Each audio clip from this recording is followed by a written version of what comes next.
da pregação da semana passada, que foi a igreja, né?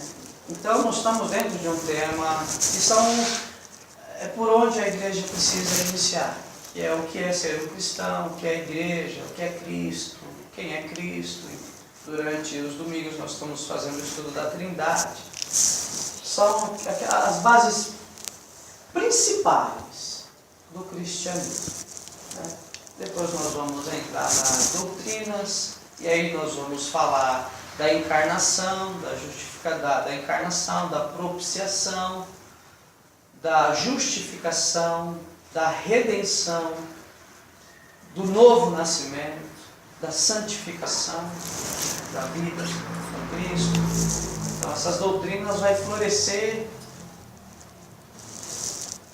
conforme nós formos andando, nós vamos aprendendo os caminhos de Deus.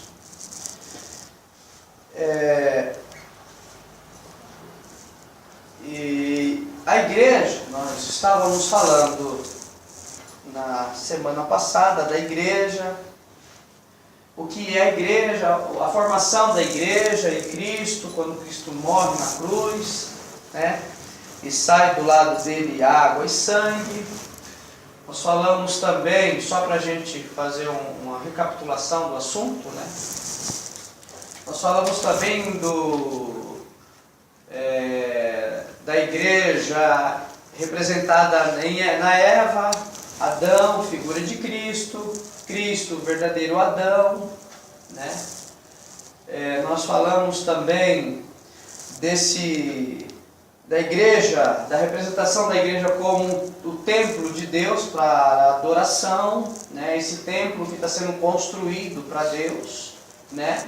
Nós também falamos sobre a rocha que é Cristo, onde essa igreja, esse templo deve ser erigido, deve ser construído e está sendo construído, porque a igreja já está sendo formada, já tem 2000 anos, está no seu acabamento, vamos dizer assim, nos seus acabamentos, né? Não existe acabamento final, porque esse acabamento é final. Então a igreja está nos seus acabamentos, né? Nesses detalhes dessa construção, né? Essa igreja que vai amadurecendo nos séculos, que vai se submetendo à Bíblia e vai aprendendo, conforme nós vamos compreendendo a história da igreja, nós percebemos Deus, a mão de Deus trabalhando dentro da história. Nós percebemos a igreja madurando nas épocas, né? A compreensão de Deus sempre esteve nas Sagradas Escrituras, mas cada dia mais a igreja vai aprendendo e vai compreendendo melhor os mistérios de Deus oculto em Cristo. E dessa forma, aquela semente que foi semeada, que é Cristo e os apóstolos, aquele grão maduro que foi lançado, aquela espiga, surge essa espiga, vamos chamar a igreja agora de uma espiga para a gente compreender, né? Para ter uma percepção. Ela vai madurando, ela vai brotando, ela vai crescendo, ela vai entendendo, compreendendo.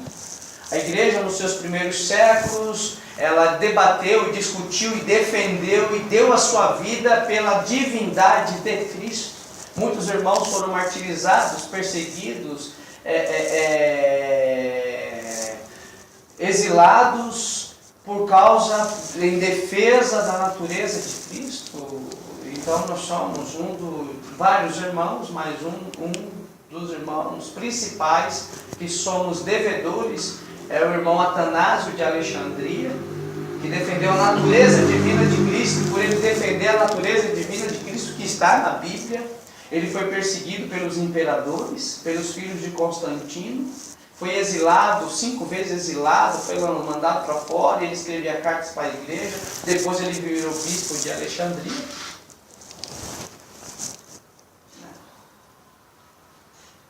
E tantos outros servos de Deus que lutaram antes de nós. Quando chega na reforma, os irmãos da reforma, eles pegam e viram que aqueles pais da igreja, que é conhecido como pais da igreja primitiva, Tertuliano de Cartago, Atanásio de Alexandria, Irineu, Agostinho de Hipona e tantos outros irmãos, eles percebem que esses irmãos têm cunho, eles estão biblicamente dentro da Bíblia, né?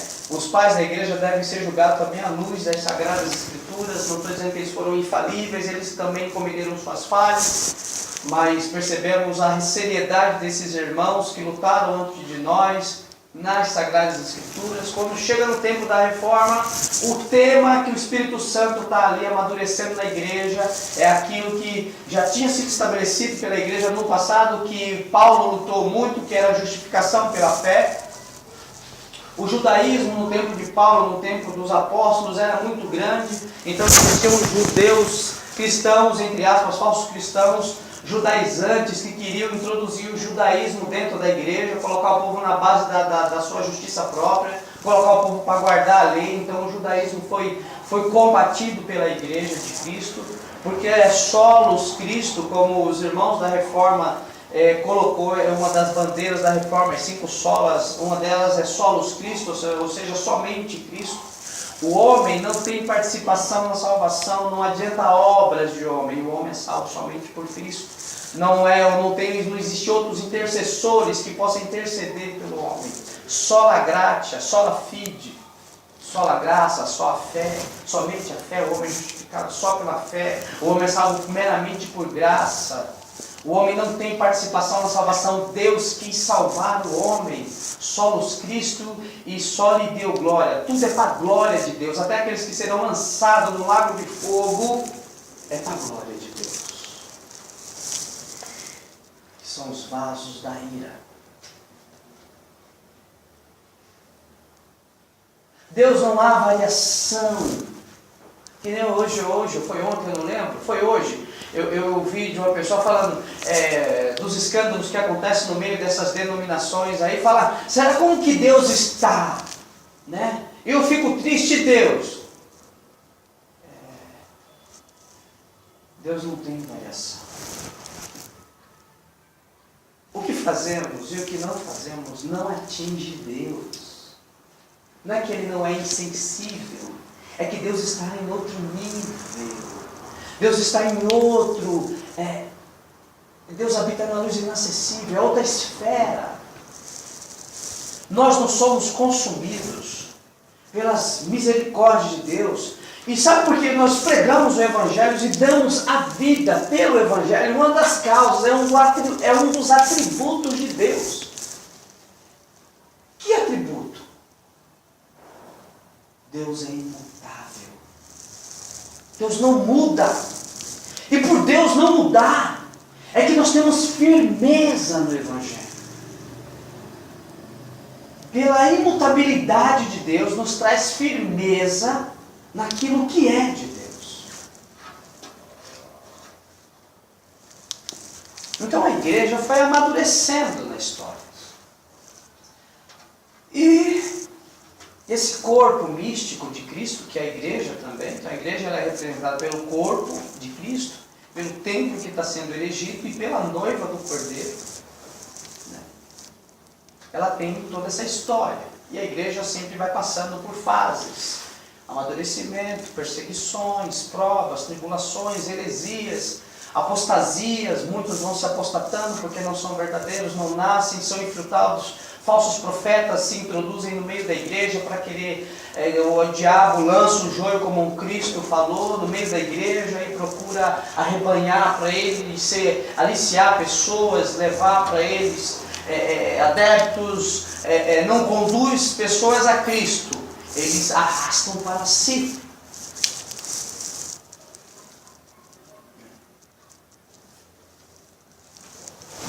E dentro da igreja, que deve ser, e um dos temas que foi abordado na semana passada da pregação, foi que a igreja ela é construída sobre os fundamentos dos apóstolos e profetas. É sobre esses fundamentos que a igreja é erigida. Que apóstolos e profetas? E os apóstolos são os apóstolos de Cristo. E que profetas? Os profetas não eram os profetas do Velho Testamento. São os profetas do Novo Testamento. Existiam na época dos apóstolos irmãos que eram profetas. esses profetas, eles não pregavam coisas peculiares sobre o dia cotidiano, o corriqueiro das pessoas. Eram profetas que traziam as revelações de Deus ocultas, como nós falamos na semana passada, ocultas, que estavam ocultas das gerações passadas, que agora, no tempo dos apóstolos, foi revelado, como nós lemos lá em Efésios. Mistérios de Deus ocultos, que estavam ocultos das gerações passadas, que os apóstolos, que Deus trouxe a revelação desses mistérios. E quem Deus usou para lançar os fundamentos da igreja, essa base que foi lançada? Paulo, ele usa uma linguagem, uma figura de linguagem de construção para isso. E aí nós temos que entender o que isso significa. Porque a figura de linguagem que Paulo usa para demonstrar o que é a igreja é os fundamentos. Uma base, que é uma rocha, e ele fala fundamentos. É construída, a igreja é construída sobre os fundamentos. Ele pega a igreja, que é o templo de Deus, e compara a uma construção. Se há um fundamento que foi lançado, é sobre esses fundamentos que deve a igreja ser construída, sobre os fundamentos dos apóstolos e profetas, como falou o apóstolo Paulo. E quais são esses fundamentos? Quando passamos a compreender o que a Bíblia fala, os apóstolos falaram nessas cartas, o que os apóstolos escreveram, quando passamos a entender, são ensinos, mistérios que estavam ocultos, verdadeiramente são mistérios, que estavam ocultos das gerações passadas, e que são doutrinas, não são só mistérios, e que são doutrinas. E doutrinas devem ser seguidas e ensinadas. E aí Paulo chama esses mistérios de sã doutrina. Esses mistérios que Paulo fala, ele chama de sã doutrina. Então o homem é salvo, justificados pela fé em Jesus Cristo, na morte de Cristo, como cantamos no hino. Isso é um mistério, mas não é só um mistério, é uma doutrina. Porque se o homem se colocar na base da sua justiça e não se converter a Cristo e não ter Cristo como seu Salvador verdadeiramente, passar pelo novo nascimento, não entender a mensagem da cruz, ele está condenado. Então isso é uma doutrina, é algo a ser seguido, que vem diretamente de Deus, a terceira pessoa de Deus, o Espírito Santo, que deu aos apóstolos essas revelações do mistério de Deus, oculto das gerações passadas, como lemos. E o que acontece hoje? O que acontece hoje é que sempre houve, como também nós lemos lá em 2 Pedro, que é: e houve entre o povo falsos profetas, como em vosso meio haverá falsos doutores. Sempre houve. Pedro nos deixou avisado, os apóstolos, o Senhor Jesus nos falou. Quando Jesus Cristo é indagado pelos seus discípulos, qual seria o fim, o que marcaria o fim e a sua vinda, Cristo não falou assim, olha, o que vai marcar o fim não. A primeira coisa que Cristo fala é uma admoestação aos seus discípulos. Qual é a admoestação? Acautelai-vos dos falsos profetas, que vêm até vós transfigurados de quê? De veste de cordeiro. O que isso quer dizer? Transfigurado em veste de cordeiro. O nosso mal é que nós lemos a Bíblia correndo. O nosso mal é que nós não somos tocados pela palavra de Deus. Nós não deixamos a palavra de Deus nos tocar. O Espírito Santo de Deus nos atingir, nos tocar. Esse é o nosso mal. Então, nosso conhecimento é superficial. Nós achamos que entendemos alguma coisa e nós não entendemos nada. Por quê? Porque tudo para essa geração que nós estamos vivendo, eu já sei. Não, isso eu já sei. Isso eu conheço. Isso eu já sabia, mas não sabe de nada. Por quê? Porque ele é correndo, entra aqui, sai aqui. Não é tocado pelo Espírito. Não medita na palavra, como falou, bem-aventurado, nós lemos direto. Bem-aventurado o varão que medita. Bem-aventurado o varão, que é o Salmo primeiro. Salmo primeiro, como que é? Bem-aventurado o varão que não anda segundo o conselho dos ímpios. Segundo o conselho dos ímpios. Mas o que, irmão? Nem se assenta na roda dos escarnecedores. Nem se assenta na roda dos escarnecedores. Mas antes o seu prazer é na lei do Senhor. Antes o seu prazer é na lei do Senhor. Mas o que? E nela medita de ti. E nela medita. Não é só ler, é meditar. Qual é a diferença em ler e meditar? Quando eu medito, eu me aprofundo, eu leio e eu procuro entender e compreender o que está sendo falado, escrito, que foi deixado para mim. Isso é meditar. Eu não leio por ler, eu leio para meditar. Eu leio e procuro entender o que aquilo está falando, o que o Espírito Santo falou. Eu não só procuro entender de forma técnica, eu só não procuro entender de forma linguística, eu só não procuro entender de forma entendendo o grego, o hebraico, não é isso. Além de eu entender o grego, o hebraico, além de eu procurar compreender, eu preciso ser tocado pela palavra. Eu preciso ser afetado, atingido pela palavra, meditar. Acautelai-vos com os falsos mestres, que vêm até vós transfigurado em veste de cordeiro. Já viu um falso mestre dizer que ele é falso mestre? Não. O falso mestre, ele não vai dizer que ele é um falso mestre. Porque ele vem transfigurado em veste de cordeiro. Se você for olhar para a aparência dele, ele vai aparentar um cordeiro. Você não vai distinguir ele do verdadeiro. Se você olhar para o exterior, você só vai enxergar o falso mestre como Jesus Cristo falou, mas interiormente são lobos devoradores. E o que é que o Senhor Jesus Cristo disse? Pelos frutos os conhecereis. Você quer saber se o ministro é verdadeiro ou falso? É o fruto. Tem que prestar atenção no que ele está pregando. Tem que saber que se o que ele está pregando está de acordo com a palavra de Deus, a Bíblia Sagrada. Amados, não creais em todo espírito, como falou o apóstolo João, mas provai os espíritos, para ver se provém de Deus. Como eu provo os espíritos? Que espírito? O espírito dos homens.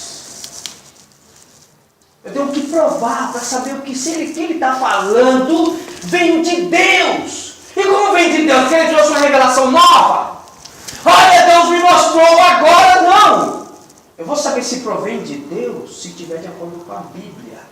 Eu vou saber se provém de Deus se estiver de acordo com as Sagradas Escrituras. Se não estiver de acordo com o Evangelho Santo, Imaculado e Eterno de Deus que está nas Sagradas Escrituras. É o Evangelho anátema, maldito, vai lançar para o inferno quem crê no Evangelho mentiroso.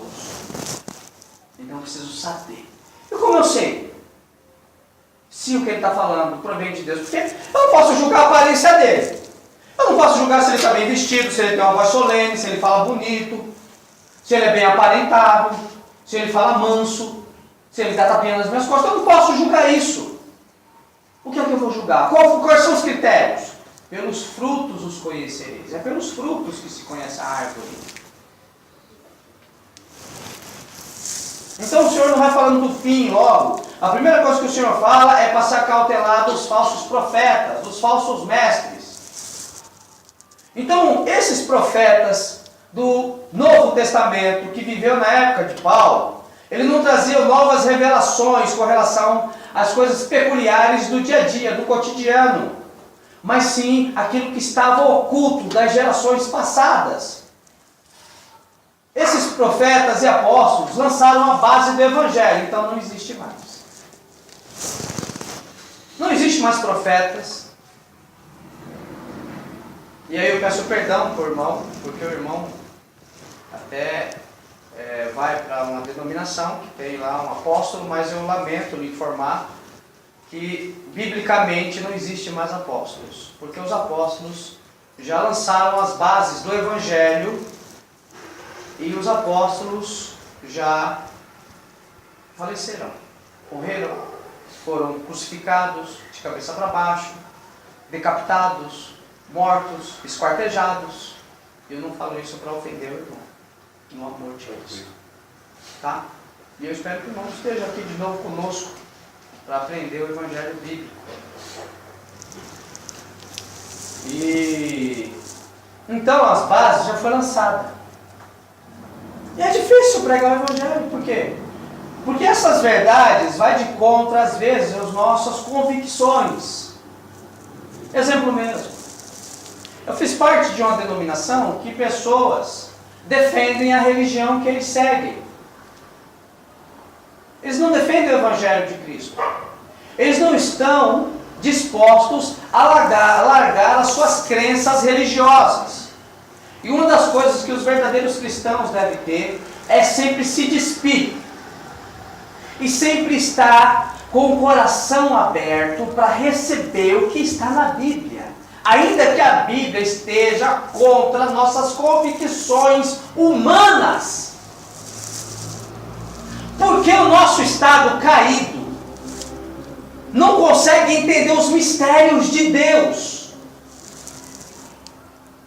Deus, Ele está em outro nível, habita na luz inacessível, e nós somos seres humanos que fomos feitos para adorar a Deus pelo que Ele é. E não questionar a Deus pelo que Ele faz, mas glorificar a Ele pelo que Ele faz, como os salmos fazem. Glorifica a Deus pelo que Ele faz e pelo que Ele é.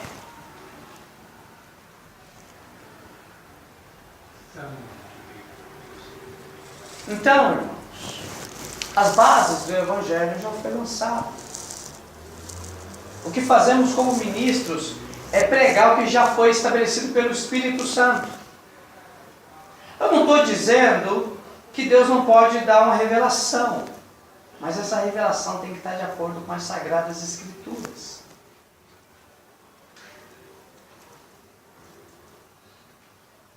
Ela deve trazer edificação. Tudo o que está em nós, cristãos, é para edificação.